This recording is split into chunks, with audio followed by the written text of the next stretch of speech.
Aquarius rising, Aquarius ascendant. All right. These two mean the exact same thing. What this means is that someone has Aquarius on their first house cusp in their natal chart. All right. So I'm going to be talking about what you can expect when someone has Aquarius rising and what this means for your life. All right. Let's talk about it. Aquarius rising, Aquarius ascendant. So when you have Aquarius rising, Uranus is your ruling planet. You have to look at the sign and house your natal Uranus is in because that tells you a lot about your life and purpose. All right. So Aquarius is ruled by Uranus. Uranus rules Aquarius. Uranus is your ruling planet when you have this. See, a lot of times when people study astrology, they forget to study their ruling planet, which is probably the most important thing that you can study when you're studying your natal chart. You have to make sure you study your ruling planet, the sign and house that it's in, because it's so important because it relates so directly towards your life and purpose.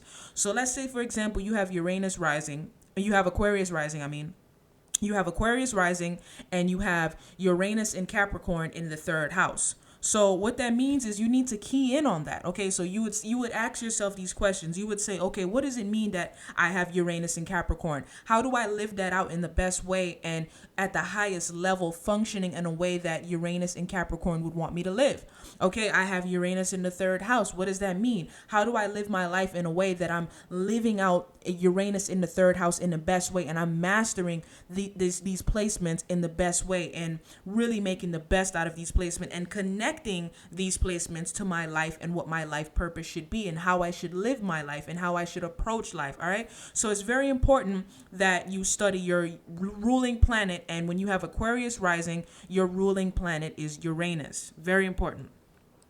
Aquarius rising people are drawn towards all things involving humanitarian matters, friendships, science, technology, and networking, and they approach life with the intention to be radical, innovative, and different.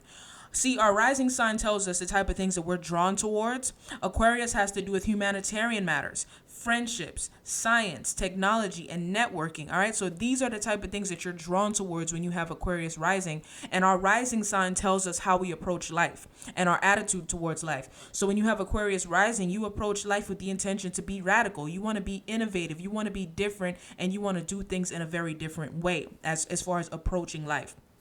These people tend to come off as radical, odd looking, aloof, and detached as the first impression. Okay. So when people get the first impression of you is you come off as radical. You come off as someone that has very radical views and radical thoughts. You come off as someone that's odd. It's something about you that looks odd as far as your appearance. You come off as just aloof, like you're not really affected by anything, and you're detached. You don't get too attached to people, things, anything, right? That's how you tend to come off as the first impression.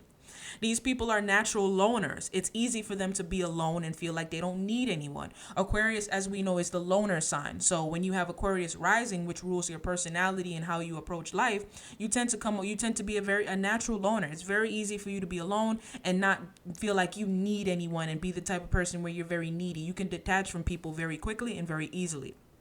Rob Kardashian, Nicki Minaj, and Barack Obama are said to have this placement. Now, with Rob Kardashian, it's very obvious to see how he has this is because he's kind of like the odd man out in the family. Like, from what I understand, isn't he the only boy in the family? And it's like he never really fit in with, I don't know too much about the Kardashian family, but I know for a fact that with Rob Kardashian, he always kind of felt like the odd outcast, like he never really fit in. And that's what Aquarius energy is associated with, feeling like the outcast and feeling like you don't fit in.